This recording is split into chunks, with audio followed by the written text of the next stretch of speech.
Hello everyone, I'm S. Victoria Rani from DAV MPS Ullur. Today I'm going to explain you about pollution of air from class 8 science. First, what is air pollution? According to World Health Organization, air pollution is defined as the presence of different substances in a certain concentration in the air that causes harm to human beings and the environment. In other words, when the air gets contaminated due to harmful and unnecessary substances that can affect the living and non-living things on the earth, it is called air pollution. इसका मतलब है air pollution means जब air में कोई ऐसा substance add up हो जाता है जो कि हमारे हेल्थ के लिए अच्छा नहीं है, that is called as air pollution. Means air का जो कंस्टिट्यूएंट है उसमें से जब ऊपर नीचे हो जाता है उसके कंस्टिट्यूएंट्स में, मीन्स मान लो हमारे एयर में ऑक्सीजन है, कार्बन डाइऑक्साइड है, नाइट्रोजन है, सल्फर ऑक्साइड है, बट वो सब छोटे छोटे अमाउंट में, जब वो जो अमाउंट है वो एयर में बढ़ने लग जाता है, मीन्स उसका कंस्टिट्यूएंट जो है, एयर का कंस्टिट्यूएंट जो है वो चेंज हो जाता है और उसकी वजह से एयर जो है पोल्यूट होने लगता है. ओके, नाउ जो एयर पोल्यूशन होता है वो उसके जो मेजर कंपोनेंट्स है वो क्या क्या है, that is called as air pollutant. So air pollutant first component जो है जो एयर को पोल्यूट करता है वो है carbon monoxide, second is lead, third nitrogen oxide, ozone particles and sulfur dioxide. Okay, so let us know about detail of these air pollutant. First is carbon monoxide. It is a colorless, odorless, non-irritating but very poisonous gas. It is a product by incomplete combustion of fuels such as natural gas, coal or wood. Vehicular exhaust is a major cause of carbon monoxide.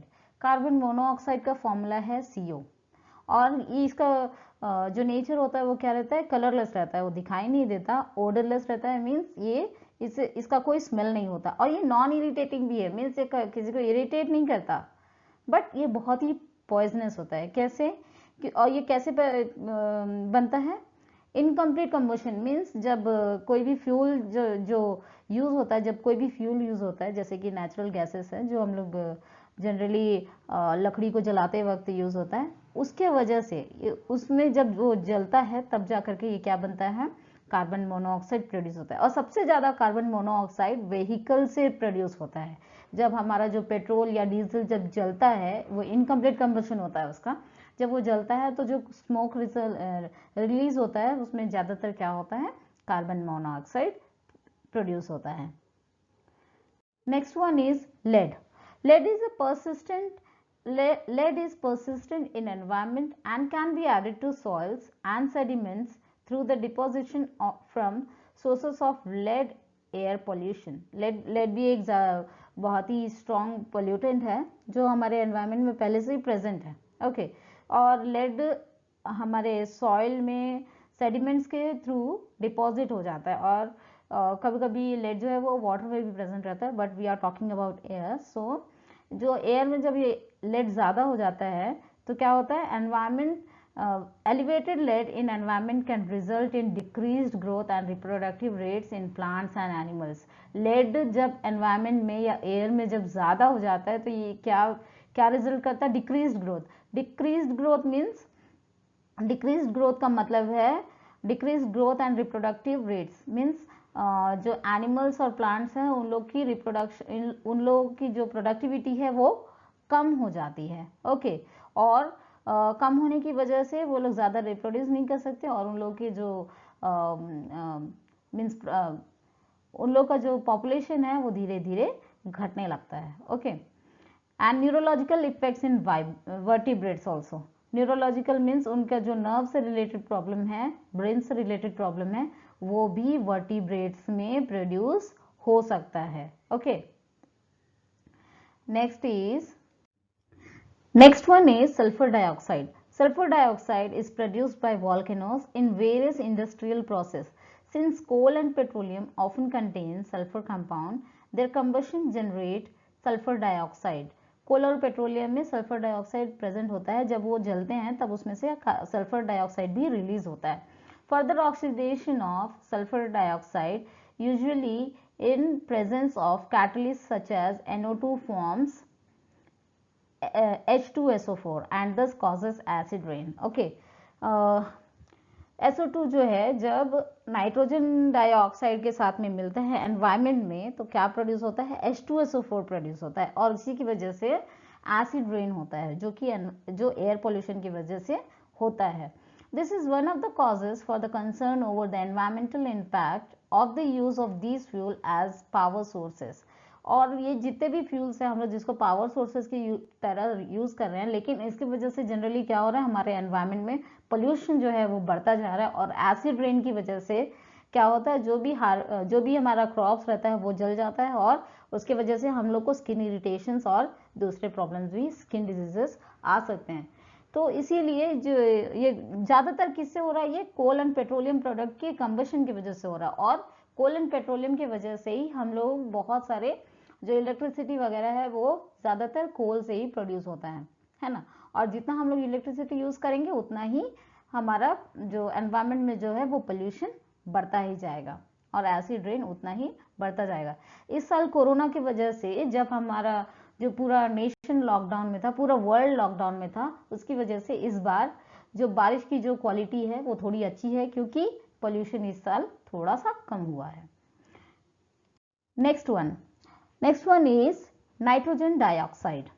Especially nitrogen dioxide are emitted from high temperature combustion. जब कोई भी product बहुत ही ज़्यादा temperature में जलता है उसके वजह से क्या प्रोड्यूस होता है, nitrogen dioxide. Nitrogen dioxide is the chemical compound with the formula NO2. It is responsible for photochemical smog, acid rain, etc. Nitrogen oxide भी जो है वो भी क्या प्रोड्यूस करता है, वो भी एसिड रेन के लिए जिम्मेदार है. Okay, smog means smoke plus fog. Smog means smoke plus fog is equal to smog. My writing is bad so please इसे नजरअंदाज कर दीजिएगा, बट लिखना है. Smoke plus fog is equal to smog. Okay, ये दिल्ली में हम लोग आजकल देखते हैं कि जब ठंडी आती है तो वहाँ पर बहुत ज़्यादा कोहरा हो जाता है. क्यों पता है, क्योंकि वहाँ पर सबसे ज़्यादा पोल्यूशन होता है. सबसे ज़्यादा पोल्यूशन होने की वजह से वहाँ पर जो फॉग है वो स्मोक के साथ में मिलकर क्या बनाता है, स्मॉग बनाता है. ओके, और स्मॉग की वजह से हम लोगों को कुछ भी यहाँ से वहाँ तक कभी मतलब 1 किलोमीटर डिस्टेंस तक का हमको कुछ दिखाई ही नहीं देता. मीन्स वहाँ पर इतना ज़्यादा एयर पोल्यूशन है कि उन लोगों को जब ज़्यादा फॉग होता है तो उनको ट्रांसपोर्टेशन रोकना पड़ता है उस समय. Next one is ozone.